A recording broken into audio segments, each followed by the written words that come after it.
une conférence maintenant avec professeur Philippe Bobola, qui a beaucoup de diplômes dans plusieurs matières, ce qui est très intéressant parce qu'il fait le lien dans tous ces domaines.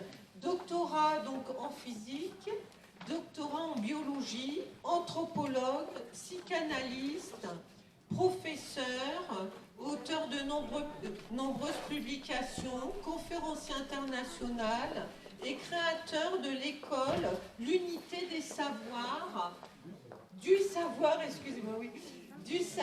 donc à Lyon, qui est donc une école ouverte à tous les chercheurs de sens. On va voir, extraordinaire. Donc voilà, donc Philippe va nous faire une conférence ce soir sur la pensée traditionnelle et la science moderne, une voie de convergence, point d'interrogation. Voilà, merci Philippe d'être parmi nous. Merci à vous. Voilà. Vous pouvez l'applaudir. Généralement, ça va faire. Ah oui, mais ça fait rien. Bonsoir à tout le monde. Donc c'est moi qui vais clôturer ce colloque. Alors je vais essayer de faire des liens avec tout ce qui a été dit, parce que finalement,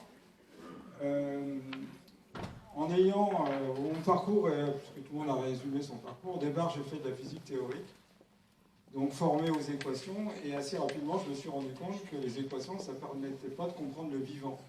D'ailleurs on l'a bien vu avec les travaux de simulation des pandémies